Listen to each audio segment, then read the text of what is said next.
Assalamu alaikum. To ni na ɗauka za ka fara min magana NNPP. Na sai in ce da kai abin da ya kore mu daga NNPP ya kai mu ADC, shi ya koro mu daga ADC ya buka shigo NDC a halin yanzu.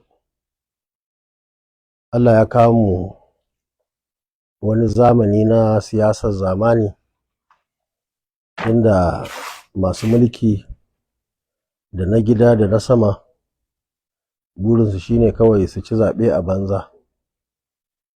Shine yasa waɗannan wanda suke gwamnatin jiha suka fara shiga cikin jam'iyyar NNPP a nan jihar Kano, suka tsaga ta, suka yi faction, suka sa shugabanni da nuna cewar lallai nasu ɓangaren ma shine halattacce, da kuma yin abubuwa da yawa a wasu kotuna wanda da muke ciki, wanda ya sa wannan tsari muka ga in mun ci gaba da tafiya a ciki dole mu shiga matsala. To saboda haka muka ga a wannan lokaci abin da ya fi dacewa shine mu canja alƙibla, mu bar musu wannan da suka lalata ita jam'iyyar NNPP. Duk da cewar har yanzu mutanenmu ne suke ciki ko mutanenmu ne suke sai da fom, amma yanayinta muka ga ba za mu ɗauki wannan haɗari mu zauna a cikinta har ya kasance mun samu babban matsala kamar yadda suke so a zo ranar zaɓe ba mu da wata jam'iyya. Wannan shi sa muka shiga ADC. A cikin ADC muka gane akwai manya-manyan matsaloli fiye da ma wacce take a cikin NNPP ɗin. Akwai shari'u wanda suke guda uku. Na farko wacce take muhimmiya shine wanda aka tafi na shugabancin jam'iyya aka kai har kotun ƙoli. Kotun ƙoli ta fito da harshe biyu. Na farko su 'yan ADC da suke ciki lokacin mu ma muna ciki, sai mana daɗi cewar shugabanni a sa sunansu. Amma maganar shari'a suka ce a koma kotun farko, High Court kenan Abuja, a fara sabuwar shari'a.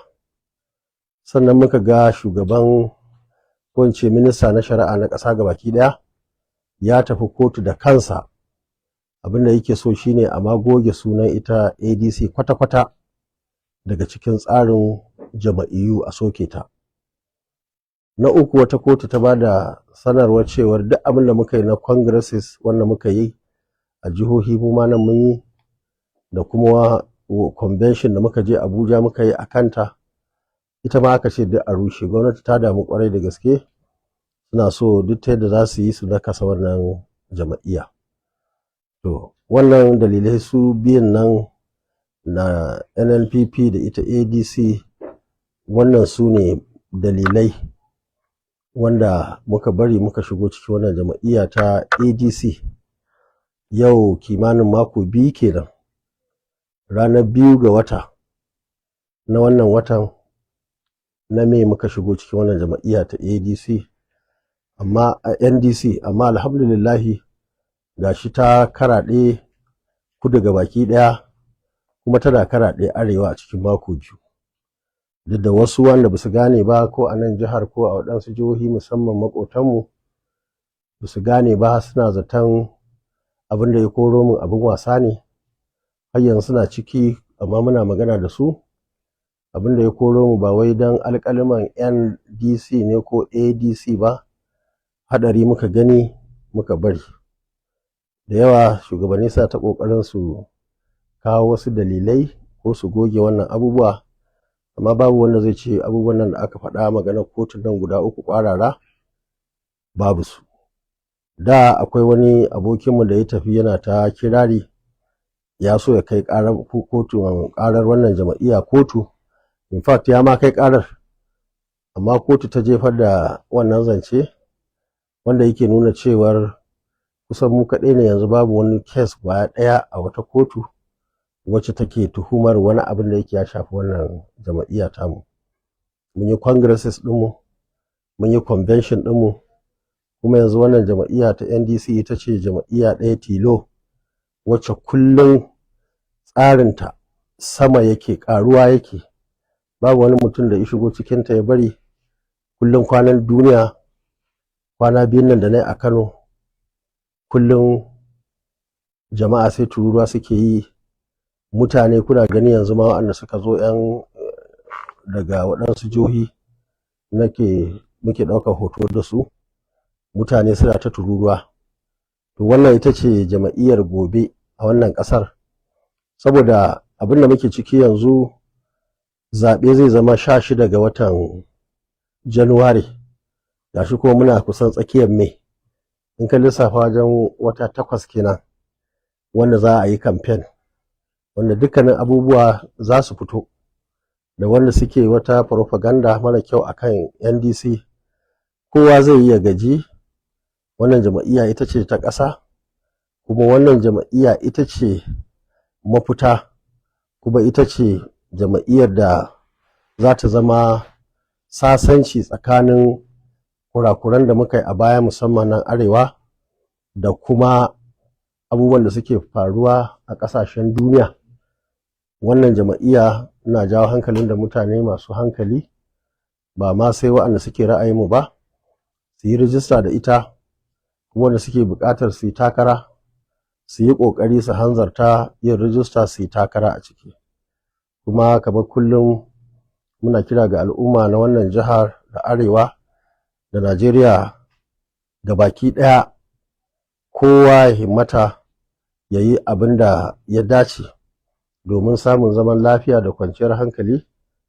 Kowa ya san inda ƙasa ta samu kai, musamman mu a arewa nan. Da arewa nan zaune take lafiya, amma cikin shekarun nan an samu matsala.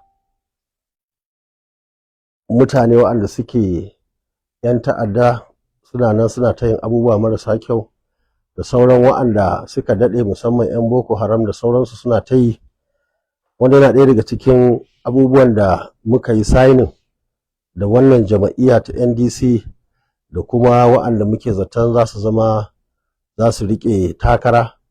Sannan kuma mu daga nan arewa a samu wanda za su taimaka musu a yi shekara 4 a gama, sannan a zo a ci gaba da abin da ya dace a Najeriya. Sanata Dr. Rabi'u Musa Kwankwaso, zuwa wannan lokaci kamar yadda yanzu wannan jiha muna da magoya baya masu yawa. Ka manta da 'yan siyasa masu faɗan maganganu iri daban-daban, sai mu gode wa Allah muna da mutane waɗanda suke masu zaɓe, wasu su ce 'yan dangwale, wanda duk wannan hayaniyar su ba su shiga cikinta ba, ko ba za su shiga cikinta ba. Duka inda Allah ya sa muka shiga, duk jama'iyyar da muke ciki, kowace ce, ranar zaɓe sunanta jama'iyyar Kwankwaso ko jama'iyyar 'yan Kwankwasiya. Mutane ba su damu da wancan alƙalman ko waɗannan letters da ake cewa kaza kaza kaza ba. Saboda haka wannan mu ba mu da matsala. Inda ma muke da aiki, muke son mu wayar da kan mutane, ba a Kano bane. Kano mutane Allah ya wayar da kansu, kuma musamman da Allah ya taimake mu aka yi mana talla da butulci. Duk wanda yake Kano, musamman mutum miliyan 1 ɗin nan da 29,000 da ɗoriya, duka a cikin fushi suke. An yi mana laifin da bamu taɓa zato ba. Da yawa mutane za su ce an wa Kwankwaso butulci ko an ci amanar Kwankwaso. Ni ko ba haka nake gani ba. Ni abin da nake gani shine an ci amanar mutanen Kano, an yi musu butulci, da ma duk inda muke da masoya a Najeriya da ƙasashen duniya.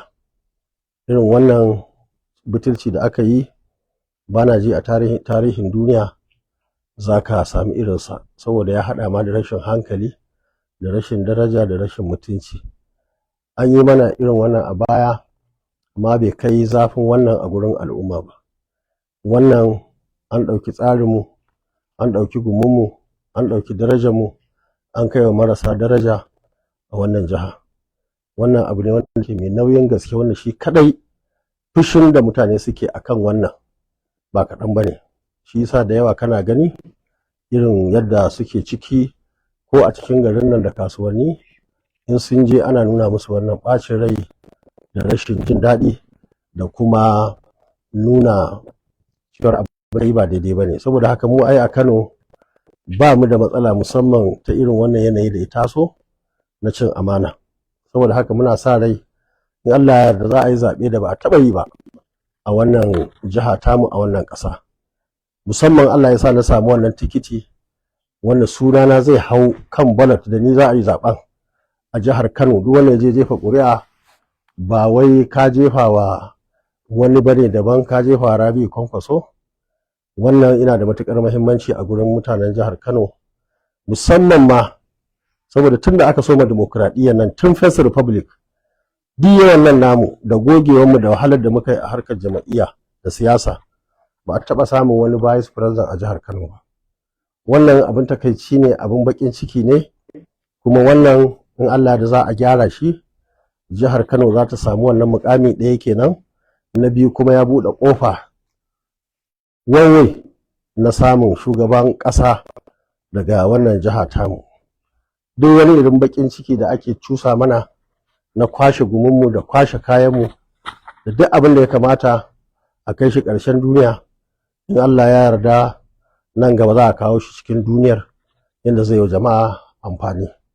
Saboda haka yana son mutane da kishi da sanin ya kamata da dattako a jihar Kano da arewacin Najeriya da ba Najeriya gabaki ɗaya, domin 'yan arewa da suke kudu wanda suka gane ma menene halin da ake ciki suna nan suna ta yin rijista domin huce fushi. Ko muna fatan nan ma a jihar Kano mutane da arewa musamman nan makotanmu Northwest su himmata kwarai da gaske wajen tabbatar da cewar an yi abin da ya dace, abin da ba za a zo a yi da na sani ba.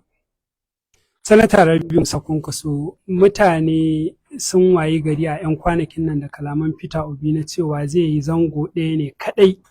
Wannan ya bujiro da abubuwa da dama a sassa daban-daban na ƙasar nan, da tambayoyin cewa anya kuwa zai cika wancan alƙawari idan Allah ya amince ya zama shugaban ƙasa.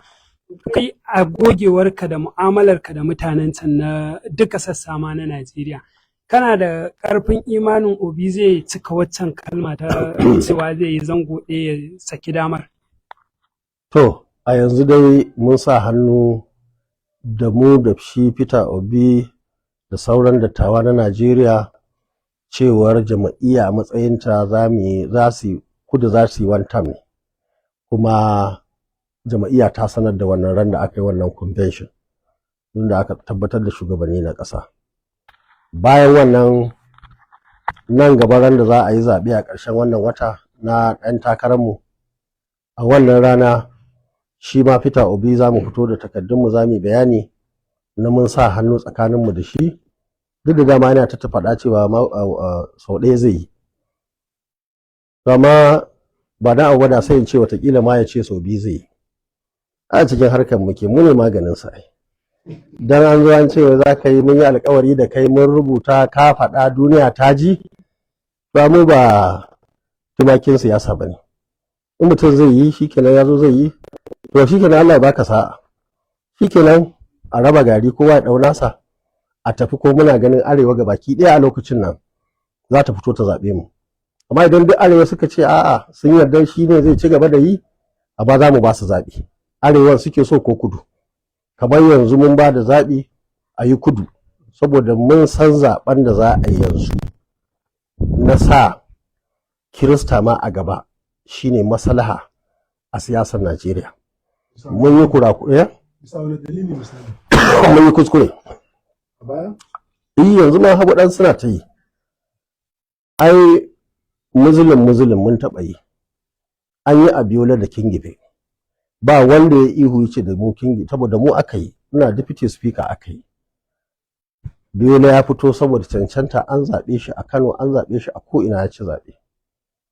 Ya tashi ɗauka sai ya ɗauki Baba Gana Kingibe, amma ba tare da an fita da sunan Muslim ba. An fita da harkar siyasa, aka zaɓe su kuma shi ka zama. To shin hakan yana nufin kenan zuwa wannan zaɓe da aka yi musu ba a kirari ba, saboda haka ƙura bata tashi ba. Amma wannan da aka zo zaɓen sai zamanto da ma maganar Muslim ita ce a gaba. Wannan ya tada hankalin mutane da yawa waɗanda ba a musulmin suke ba a nan, da kuma mu da muke musulmi da muka san illar kirarin wannan, domin zai tashi masu bacci waɗanda suke za su zira ido a kai, za su tashi ɗan mataki wanda a wancan lokacin ba a yi haka ba 1993. Amma yanzu ko ina an tashe su har ƙasashen duniya. Duk maganar da mutane suke ji cewar a Najeriya ana kashe kiristoci ana waye, mu mun san ba haka bane, su ma masu faɗan sun san ba haka bane. Amma magana ce ta in an ga da wata rigima ko ana neman tsakaninka da wani, in mutum ya niyyar marinka ba zai zo kawai maka mari ba, sai ya soma cewa da kai wai me yasa ka zagi kakata, me yasa kake hararata, me yasa kake ko kai hararar ko baka yi hararar ba. Kamar labarin dan tinkiya ne da zaki ko wani abu dai mai sanya cinye dan tinkiya, zo suka ce kai min laifi ka shanye min ruwa, yace ba shi bane, kai ne kai kaza ba ni bane, mamanka ce ta shanye min ruwa, sai da ni ran da ma aka haife ni ma ran nan. Haka dai aka yi ta yin labari har aka kai aka kama dan tinkiya. To dai wannan labarin ne. Saboda haka kurakuran da muka yi a halin yanzu na mutanen mu wanda ba su gane ba, shi sa kuma a nan gurin da nake interview da ku sau 1000 na gaya muku kowa ya kokari ya tsaya inda yake don mu samu mu tsira da mutuncinmu. Mu da muka shiga siyasar nan, ni da nake yi dinnan da ka gani a yanzu ba ina yi don wayin samu tuwo ko in tara kuɗi ko in tara wasu abubuwa ba, ina yi ne tsakanina da Allah, kuma ina yi ne don kare mutunci da darajar abubuwan da muka yarda da su, tun daga kan al'adunmu zuwa yarenmu zuwa addininmu da sauransu. Kuma mu mun san yadda za mu yi mu kare, kuma aikin da muke ta yi kenan kullum dare da rana. Yayin da malami yake ta tilawa, yayin da mai kuɗi yake ta kirga kuɗi, yayin da saraki yake takama, yayin da wani yake kaza, ko kuma yan jarida kuke ta jeho tambayoyi, haka mu ma fa muke a harkar nan tamu. Kuma Allah ya bamu daraja, mun samu dama duk karance-karancen mu da yawa kasashen turawan nan muka yi da sauran mutane kasashe a duniya. Duk wani mutum abin da zai fito yi za mu ɗauka, za mu gane shi. Saboda haka nake roƙon mutane don Allah da Annabi, musamman mutane masu daraja, su ja bakinsu su yi shiru. In ko mutum zai shigo ne a matsayin siyasa, kar ka shigo a matsayin kai mai sarauta, kar ka shigo mana a matsayin kai malami. Masu daraja su yi shiru, marasa daraja kuma ga kunan matasa, ina jin lafazinku kuma kuna yin abin da ya dace. Wannan 'yan social media namu da suke yi muna jin daɗi. In mutum ya taho da harkar daraja ai masa daraja, in mutum ba shi da kunya ya fito kai wani profesa ne ko wani mai taɓin hankali, sai mu cuno maka mai taɓin hankali irin ka. Tunda duk sanda aka yi maka ashariya 1000 ko kakarka tana kabari ko tana nan da rai, sai wani ya zo ya ce da kai ka kyale kakar nan taka ta kwanta lafiya. Saboda haka tsarin da muka fito da shi a harkar siyasa, mu ba mun shigo bane muna tsoron 'yan arewa ko muna tsoron 'yan kudu, duka muna son su, muna girmama su, da 'yan kudu da 'yan arewa. Wanda kuma yake magana ba zai yi siyasa da bayarabe ba, ko siyasa da inyamuri, ko siyasa da wani dan tibi da sauransu, to wannan dan siyasar cikin birni ne na Kano ko ƙauyen mu Kwankwaso ko wani guri, duk zaka yi ba da su. Amma haka muka fara mu ma, kamar yanzu mun kawo darajar da dole mu yi da su, dole ka yi da Kirista, dole ka yi da Musulmi, domin duk Musulmi sun zo sun ce a'a ga yanda suke so, to ba lalle ne jihohinka ka ci abin da ake so. Mu ko so muke mu nasara, ba za mu iya nasara ba akan abin da muka sa gaba sai mun ci zaɓe. Ba za ka ci zaɓe ba sai ka haɗa kowa da kowa, kuma niyyar mu yi kowa adalci, kuma niyyar mu shine mu abin da muka je wakili, domin yanzu kudu da arewa ne. Yanzu ni na shiga arewa nake wa wakilci, duk mutumin da yace zai tsallaka kogin Kwara ko na Benue da abubuwan da suka buƙatar za mu gaya masa wannan ba daidai bane. Kuma a yanzu dai cikin yarda Allah suna girmama mu, ba yadda za su yi su ɗauke mu tumaki wanda suke sai abin da suke so za su yi. Tunda ko mutum one time za ka yi zango ɗaya, ai kana so ka gama da lafiyarka da mutuncinka. Saboda haka za mu shiga cikin, ko in ce mun shiga cikin wannan tsari tun farko da kyakkyawar niyya, har yanzu kyakkyawar niyya tana nan, ko muna fata da Allah da Annabi waɗanda suke yin abin da zai cutar da arewa su kula. Wasu suna nan shugabanninmu wanda su su gane ba, abin da suke so gani suke shine kawai zai fitar da arewa. Wani ma cewa yake wai su ne arewa, ko kuma su Rabi'u Kwankwaso suna wane ne na arewa. Ai tarihi yana nan, kuma na ganin matasanmu a social media da sauran talabijin da rediyo da jaridu suna ba su amsa.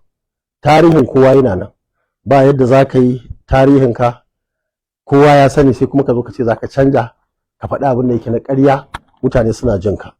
Domin Bahaushe ya ce in mafaɗin magana wawa ne mai jinta ba wawa ba ne.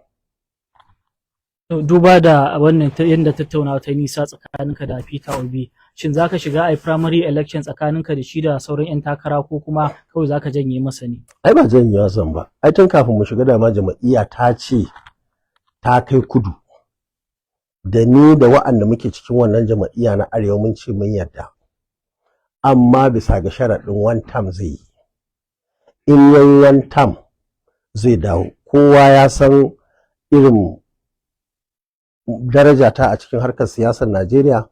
In ka bi haka kawai zan iya fito maka da dalili 1000 akan a yi firamare, kuma muna sa rai za mu ci. Wanda ma suke ta cewar firamare ne isa muka fito daga cikin jam'iyyar ADC, su tuna ma gumurzu da aka yi a Lagos. Ai mun tafi Lagos mu imu, kuma kowa ba gidansa bane. Muka je kowa ya san wannan yi na ɗaya, kowa ya san wannan yi na biyu, kowa ya san wannan yi na uku da sauransu. Saboda haka wannan shiga siyasa baya shiga wuce baya son zaɓe ko firamare ko sakandare, to mai wanki ne irin namu na gargajiya da ba a sai taɓa ruwa. Mu ba ma jin tsoro, kuma harkar siyasa kamar wasa ne. In yau Arsenal ta cinye club kaza ko club kaza ya cinye kaza, duk wannan abu ne wanda za a gama a tafi sai a sake shiri. Haka muke yi, kuma alhamdulillah ni ba gaggawa nake ba. Ko da na gama one term a nan a Kano na bannan 2003, na gama Minister of Defense 2007, ai abokaina da yawa suna neman takarar shugaban ƙasa. Duk irin su Abdullahi Adamu, irin su Peter Odili, su Sam Egu da sauransu, su Donald Duke, wanda suke duk su ne 'yan takara.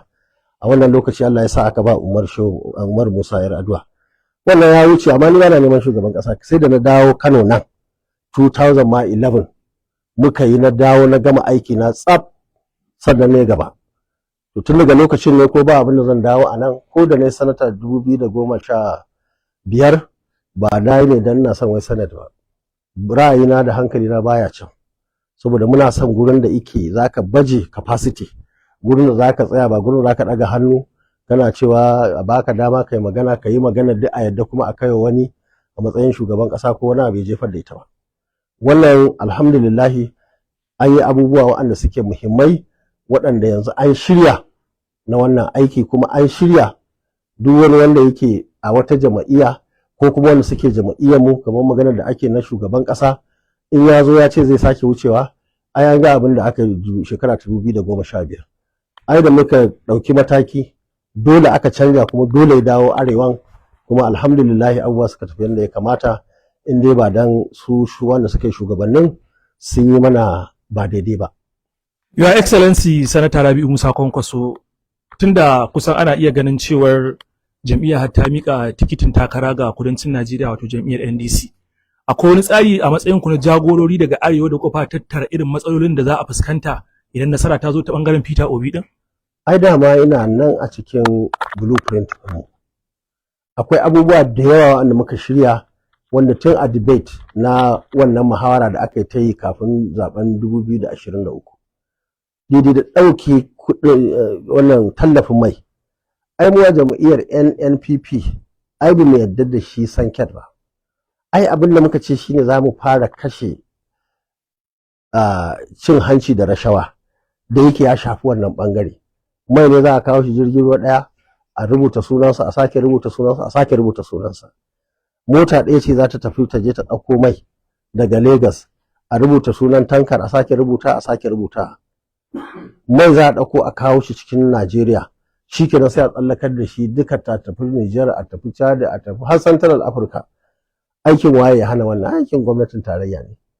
Mutane wanda ike cin hancin da rashawan da ike ciki, shi kadai idan ka gyara, jama'a za su sami sauki. Sabanin wannan ran da aka rantsar da shi, bai ma sako daga gurin da yake magana ba, yace ya cire shi gabaki ɗaya. Wannan ba haka ya kamata ba, kuma ba daidai bane. Kuma kowa ya yi rayuwa lokacin da muke a nan Kano, an yi maganin cin hanci da rashawa. Mu muka shigo da tsarin a biya kuɗi ta cikin yanar gizo. Mu muka fara a Kano, ba a Najeriya, ba wai gwamnatin tarayya ce ta fara ba. duk wani abu wanda yake na zamani na irin su certificate dinnan da sauran gwaje-gwaje da sauransu mu ne muka fara a jihar Kano da sauran abubuwa. Duk yanzu wannan da na tabbata da za ku tuna duk abin da ake cewa su security vote din nan da gwamnati suke ɗiban kuɗin banza ba gaira babu dalili. Ni wanda na gada na gani yanda ake da wannan muka dawo muka gada shekara ta 2011 rana ɗaya sai a ɗauki miliyan goma sau goma 12 rana ɗaya, saboda gwamna ba zai ɗauki fiye da miliyan 10 ba, amma sai karkasa sau 12 duk wani takardun muna nan muna tare da su. Duk irin wannan shine za ka kashe kuɗi ka ga an ciwo biliyoyi, kamar yanzu kuna ganin trillion, kamar yanzu kuna jin an ɗauki biliyan 800 saboda shugaban ƙasa a yi masa campaign. Garin rabon kuɗi ma barayi suka kama faɗa har muka ji labari. In ba da haka ba nan barayin da suka saci kuɗin sun ma faɗa ba da ma ba za ka sani ba. Irin su ne fa za a kawo su Kano, a kai su Sokoto, a kai su Enugu, a rinka sayan bayan Allah da aka tsiyata ba gaira babu dalili. Yau na zaga gari alhamdulillah na ga mutane cikin sukuni da godiya Allah, domin halin da ake ciki in ba wanda yake harkar jama'a ba to ba ne ka gane ba, domin kai kanka kawai ka sani. Mutane suna cikin wahala. Yau din nan wani ba zina nan ba lafiya ba zai iya zuwa asibiti ba, sai dai a yi masa turare ko a yi masa tofi. Wani yana nan yana son ya je ci abinci, bai ci na rana ba ma ballanta na yanzu, bai kuma san inda zai samu ba gobe. Wani yana nan yana tunanin ya zai samu taki, wani yana nan an karya masa noma. Yanzu ga mu nan duk wannan mu da muke harkar noma da wuya ka sayar rabin kuɗin da ka kashe a cikin gonarka. Duk wannan abubuwa ya zo a maimakon ka shigo da kaya, mu a tsarinmu ai manomi za mu taimaka a sai masa taki cikin sauƙi, a bashi kayan tarakta, a yi irin wannan abun sai kamar yadda muka yi a gwamnatin Kano, a taraktoci muka bayar cikin sauƙi, da shanu muka ɗauko mutane daga ƙauyuka da garuruwa muka ba su shanu cikin sauƙi. Daga ƙarshe ba muka ce mun yafe musu ma kuɗin su je su ƙara. Haka ake taimakawa.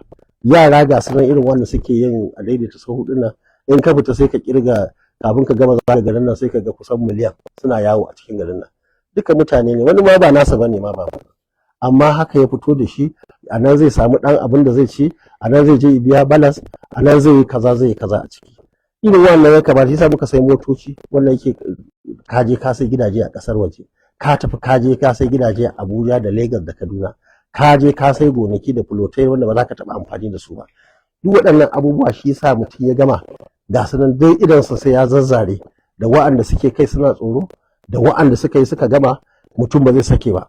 Ko yaya aka je kayan motsin zaka wani abu da an ce da kai kyak sai kenan sai ka je kana iya mutum na ɓuya.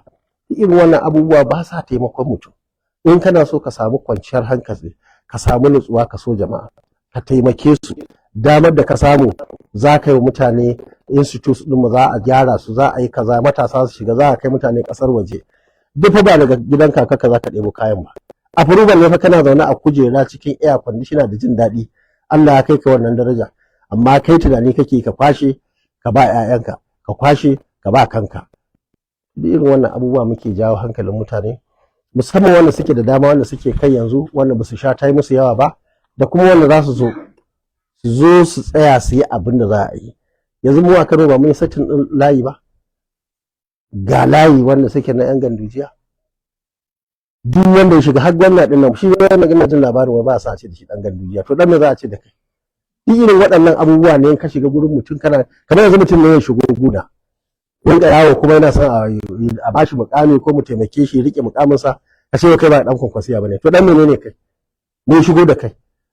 Kungiya ce fa. Allah ya taimake mu tun daga 1999 zuwa yanzu. Su sun shigo cikin mu suna bin mu, suna sai mana likimo, har suka zo suka ga sun kama kujera. Suna zaton ai kujera ce a lokacin nan 2015, sai ai kujera ce. Sun ɗauka ba wai mutunci da daraja da abin da ka gina bane, a kujera ce. Ina kujerar ta su ta kai su duka ɗaya shekara 2019 muka ɓance kali da su, suka fita suka dinga kuka suna ihu, suna ɗaukan kwanan sarki da kankara a ciki. Duk irin waɗannan abubuwa ne wanda suke marasa daɗi, kuma darasi ne a gurin kowa. Ashe mu nan da muke ta yin abubuwa ake ta yaƙi, ashe su wannan yaran namu ashe duk idan suna kai, ashe su suke sha'awa, ashe mu abin da muke ɗin kujerar da yadda kai suka je ba ta ce a gaban su. To shi yasa tun da dimokuraɗiyya ta yi harshe, kowa wannan kiɗan sai ya yi rawar irin ta gidansu. In kana kwankwasiya za ka zauna kwankwasiya, kuma da yake yanzu an kusan zuwa fitar da 'yan takara, ina jawo hankalin waɗanda za su zo su shiga su yi wa Allah su yi wa annabi, in ba su ra'ayin kar ma su zo su ɓata mana lokaci ai ta ɓacin rai, su kuma su ɓata wa kansu. Yanzu wannan gwamnati suna bacci, za ka iya bacci wani har riga ta malam a Kano, ya za ka ce za ka iya bacci ko za ka yi waɗansu abubuwa? Menene amfani yanzu ka tambaye su me yasa suka yi? Wanda ke zaton Rabi Kwankwaso ba zai ci tuwo ba, ko 'yan kwankwasiya ba za su hau keke ko babur ko su yi kaza ba. A yanzu sun ga suna yi, kowa yana tafiya lafiya kala. Yanzu mai waka ma ya ce mu ne muke kyallin goshi, su kuma suna hasada ta ba gaira babu dalili, kuma su ne da mulki. Saboda haka do Allah mutane musamman wanda zamu fitar nan gaba, in mutum ya san baya ra'ayin mu, do Allah kar ya shigo, kar ka sake zuwa ka je ka zauna ka zo shikenan sai an gama ka shiga rashin mutunci da rashin daraja, ka tafi mutane suna hararaka kana hararar su. Wannan ina ganin sai mu gode wa Allah, duka wannan abubuwa da suka faru an kai matsayin da yake mu 'yan kwankwasiya da 'yan kishin ƙasa da suke jihar nan da ƙasar nan gabaki ɗaya, babu za mu ce da Allah sai godiya. To santa Dr. Rabi Musa Kwankwaso, ana ganin cewar duk jigajigan siyasar jihar Kano kusan sun taro a jam'iyyar APC, wanda ake ganin cewar jam'iyyar ku sabuwar jam'iyya ce, kuma kalubale ne wanda ake ganin kamar duk wani wanda zai faɗa a siyasar sun koma can bangaren. Kuna da ƙarfin gwiwa da za ku iya bugawa da su, musamman idan aka fitar da 'yan takarkaru, ganin cewar su karo na biyu ne kuma al'umma suna cewa sun shaida aikace-aikacen da suka yi. Kai ka ce ka manta abin da ya faru 2019, waye bai koma gandujiya ba Kano? Duk wannan manyan sunaye ai duk sunayen banza ne. Suna dama da kai sunan banza gara ma kai baka da suna, sai a kyautata maka zato. Maka zo ka fitsara kafarka, kowa ya san ka wannan suna ne. Kuma dama ai mun so muke duk ma su gama taruwa a jiha, so muke duk a ƙasa su gamu. Ai kuma sun taru. Kana jin gwamna shekara 30 da wani abu, gwamnoni 30 da wani abu a cikin 36 duk suna gurin su. Su gwamnoni suna maganar a zo a sata musu ƙuri'a, ba ga wani zai zo Kano ya saki ƙuri'a in Allah ya kai mu. Shi kuma ce yana zata yana da gwamna, yana da su wane ne duk hira ce.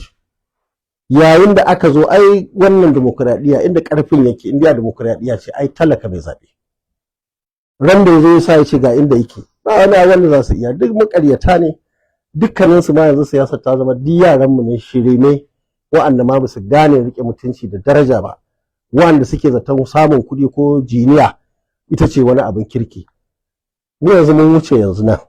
Mu yanzu abin da yake kanmu ma ya zame mu ɗauko mutanen da za su rike mana amana. Amma cin zaɓe a dai Kano, Allah na tuba, kana ganin su suna yawo kamar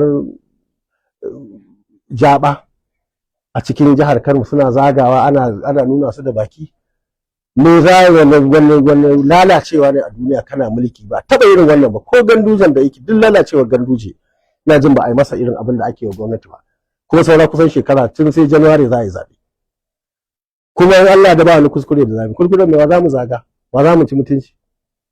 Kuma sai an ce mutum ya zaba, waye ba ji a jika yanzu a Kano, a arewa har kudun ma an dauki kaya kawai shikenan, duk wani abu za a sai a kai wa wasu yan gata. Mu adalci zamu, amma dole sai an kula da talaka ko me za a yi. Kuma abinda muka yi signing da shi su Peter Obi kenan, da shi muka yi signing da jama'iyya, duka yanzu ma sun gama fito mana duk abin da zamu zauna mu faɗi namu su faɗi nasu, kashi uku nan duk mun yanzu ana rubuta a takarda, kuma da shi zamu zo. Ba za mu zo da wani zage-zage ko cin mutunci ko wani ba, ga abin da zamu, kuma dama an san tarihin mu, ba ma sai mun faɗa ba. Shi yasa kake ganin duk masu hankali gabar da yamma, kudu da arewa, duk matasan nan namu da muka kai karatu ko ina a duniya, yanzu sun zo sun gane su ma abin da muka yi mafiya yawan su haka suke. Ɗan kaɗai ne maciya amana, wannan aka kashe musu kuɗi, mutum babansa ko keke bai da shi, amma ya zo yanzu ya zama shi ne fitinanne, ya je ya ilimi, ga sunan jefi muna ganin su, muna jin su. Saboda haka mu aikin alheri za mu ci gaba, mun ga alherinsa, ba mu da kuɗi, ba mu da waye. Mun je zaɓe lokacin 2019, mun ci 2023 da sauransu, kuma alhamdulillah ba abin da za mu ce da Allah da mutanen jihar Kano sai godiya. domin tun da muka soma 1999 ɗin nan ni tun 2091 ma da na shiga siyasa duk wani abin da za a zo sai kaga abu na farin ciki kaga manta da 2003 hayaniya da ta waya ta Buhari da ta zo wanda ma yi ci zaɓe a lokacin nan ma shine ci firamare ɗin ba Buhari ne ya ce sai shi ko da yake Allah ya san Allah shine Allah aka zo kafin ma sakan tam suka kama faɗa tsakanin Buhari da sunan wannan mutanen. Your Excellency, ina ka taɓo wancan maganar bari mu ɗan koma baya musamman alaƙarka da gwamnatin jihar Kano. Ana ganin wannan gwamnati da ka dasa da hannunka, wai yau sai gashi ka dawo ɗan adawa. In idan ka koma gefe watakila kai kaɗai, ya kake ji? Musamman tunda alal aƙallu wasu ma har yanzu gani suke yi wai shin mafarki suke ko kuma abin da yake faruwa gaske ne. Shin ya kake ji idan ka koma gefe dangane da abin da yake faruwa? To, ina jin ko da kuke ganin haka ba ku da yawa. Ai kowa ya san gaskiya. Kowa ya san abu ne wanda aka yi shi na cin amana kuma duk duniya a sanin mu da wanda muka karanta da labari da muka ji babu ina cin amana yi nasara. Inda zai nasara da wa'anda suka fara yi 2015 da sun ci nasara. Duk kuma duk abin da suke yi ai ba ma aikinsu ba ne sa'a suka yi suna da gwamnatin tarayya. Da ba da wannan gwamnatin tarayya ba da duk kuɗin da suka ci tunanin sun ɗiba da rashin mutunci da suka yi mutane da lalacewarsu da tafi haka. Yanzu ya nake ji da wannan gwamnati ai lafiya kalau. Ai abin da ya dame ni yanzu mu zauna da mutane lafiya in aikinsu ya taso mu taimaka musu bakin iya mu in aikinmu ya taso su masu taimaka mana bakin iya wasu kuma mu rabu da al'umma lafiya. Ai wannan abin da ya rage kenan ni ba zan sake yin gwamna ba a jihar Kano ko da ma constitution an gyara ai kamata yi wani yayi gaba yanzu kuma na bayan mu kuma su ma a ciccida su da ranka da lafiya ka rinka ganin kamar yadda naga PA ya zama gwamna yanzu so nake wani PM ma Allah ya yarda ko SA ko wani abu saboda mun testing din structure din mu yanzu mun gane ko kai din nan muka zo muka ce ga Kabara shine dan takarar mu ai ba ma za a nemi fuskar ka ba ai jama'a ta biya da sun yarda da mu shi sa muke sa rai waɗansu da yawa sun ba mu shawara akwai wani Alhaji Ado Muhammad daga Unguwa suka gaba ya shine ya fara zuwa ya bani shawara duk wanda zai karata mu Qur'ani kowa ya gashi da Qur'ani ya rantse da Qur'ani ba ne rantse ya mutan Kano masu zaben domin su san cewar waɗanda muke sawa su ne da laifi su gane cewar wannan abin hali ne waɗansu da yawa waɗanda suke ganin da abin na wasa ne gani suke kamar fulan ne aka fito a yana ne fulan a cuci jama'a jihar Kano ai an wuce wannan inda muke shine mu samo mutane masu daraja masu mutunci waɗanda za su suka san alherin misali mu da muka fito da su gane mu kuma su gane alherin da al'umma ta yi musu yanzu wannan gwamnatin ta samu miliyan 1.29 a zaben da ya wuce talaka wanda ya fita je zaɓe miliyan 1 duka an ci amanarsu to wannan nake kallo ne sai in ji daɗi in gode wa Allah cewar gashi ko mutane da yawa za ka gani wasu sun yi kuka wasu sun yi hawan jini wasu sun shiga asibiti wasu sun yi kaza yanzu kowa jira yake yi Allah ya kai mu wannan lokaci domin a ɗau fansa. Sanata Dr. Rabi Musa Kwankwaso wata kalma mafi girma da gwamna ya fi amfani da ita ce batun Kano Fest. A matsayinka na ɗan kishin ƙasa da ko da yaushe kake siyasa don talaka na ƙasar da kake faɗa, ya ce makomar Kano ya kalla da kuma yanayin yadda akan samu tsamin alaƙar siyasa. Ya ce bari ya ƙoƙari ya ɗinke ɓarakoki tare da kuma kallon jihar Kano a kai ta wani mizani wanda wata kai ma za ka iya cewa san barka. Ya raka kalli wancan kalma ta Kano Fest. Ai duk Najeriya duk harka ce ta siyasa. Ba Kano aka fara ba. Mutane da yawa sun yi abin nan. Mu ma an ka duba cikin littafin mu za ka ga Najeriya Fest. Amma ba wai ka rubuta ne ko ka faɗa ko kar ka yi ba. Ba shine mai muhimmanci ba. Abin mai muhimmanci shine a gani a ƙasa. In a gani a ƙasa ba sai an faɗa ba. In kai kana aikata mutanen ne za su san da gaske kake. Wannan ka fita duk ka daddaura da kan allo ko wani abin nan da mutane masu matukar bakin jini. In kana gwamnati fa wani lokacin a iska mutum yake baka ma san abin da ake yi ba. Musamman mutanen da ba su da mu'amala ba za ka ɗauki wayan mutane ba ba za ka zo kai mu'amala da mutane ba, ba za ka yi hira da mutane ba. Ai inda ake sanda muke gwamnati na jin dubu su koyi komai ba, tun daga kan shi dan babban gandujiya din da wannan karamin babu wani abu da suka koya. Inda sun koyi wani abu, ni kashi biyu nake a rana, tun daga safe har goshin magariba, ko ma sai ne magariba a ofis, sannan nake tashi in shiga gida. Lokacin nan duk aiki, masu fayil, masu kwangila, masu wane ne, ma'aikatan gwamnati, da daddare sai in fito. Kamar wannan goma da na kira ku, goma in Allah ya dana kan tebur, babu wani mahaluki ko wani a jihar Kano da zai ci ya je ga Kwankwaso bai gani ba, ko dan majalisar jiha, ko na tarayya, ko dan wani jagora, ko wani dan siyasa, babu shi. Sai dai kai ƙarya. Amma kowa ya kofa da take je government house, in ka zo government house ka zauna sai dai ka gaji, karfe 1 karfe 2 ta yi kai ka tafi. Amma na ga zan shiga gida sai na kira su, ko a tsaye ne, kai malam yaya, ai kaza okay thank you, na gode, ga zuwa ne in gaishe ka, to gani ka gani Allah ta ba a zuwa ne kaza, to haka ne. To ina da aljihu ungo, in mutum ya zo ya faɗi wani abu yake neman kwamishina ko wani abu, duk wannan sai abba zai cewa je ka rubuta ka gani musu magana gobe. In na ji mutum ya kawo gabjejiyar magana, na ga waɗansu mutane wani gida bai yarda da shi ban ce shigo, wannan babban magana ce, ba za a yi bacci ba sai an warware. Haka ake gwamnati, shi sa haka zauna lafiya, ba ɗan siyasa da yake abu. Kuma kamar nan kowa ya sani, shi ma wannan da shi wancan din da ya fara butulcin da wannan da ya biyo bayansa sun sani. Duk yanda aka je sai da muka shekara a ƙarshen tsarin da muke da shi na council, memo ɗinmu na council, abin da yake rubuce a ciki ka gaya mana wanda muka tai, wanda imana hidima wanda bamu sakawa ba. Duk sun sani sai muka shekara haka muna yin wannan, domin akwai abin bayarwa. Duk yawanci abin da ke damun mutane shine mutane sun cika tsananin son kai. Wani abin ma yana na ajiya shekara, tunani kake in ka bayar da shi wani zai arziki, ba za ka ba, baka san kuma shi wannan yanayi arziki ba. Kuma babu wani abu da yake kashe gaba da ya wuce alheri. To da yawa ba sa son su yi alheri, abinda suke so kawai su yi kansu, su fi kowa kuɗin da za su iya, masu aliko gwatan nan a fi su buwa a rinka sa su a cikin masu kuɗi. Shine muke cewa kar ka shiga gwamnati ka ce sai ka yi kuɗi. In ka shiga gwamnati in dai ba kalo kake ko ashararanci ba, za ka zauna cikin mutunci da daraja, ko baka yi wani laifi da za a zo a kamo ka a wulakanta ka ba. Kana nan a cikin jama'a kuma suna son ka. Duka kuɗaɗen da suka shigo mana a wancan lokaci, muka hana kanmu, muka hana iyalinmu, muka hana dukkanin wanda ya kamata a hana wajen zalunci. Ai an yi, ka gani alhamdulillah, gashi muna zaune lafiya kuma muna yin abubuwan da muka gani da taimakawa ƙasa.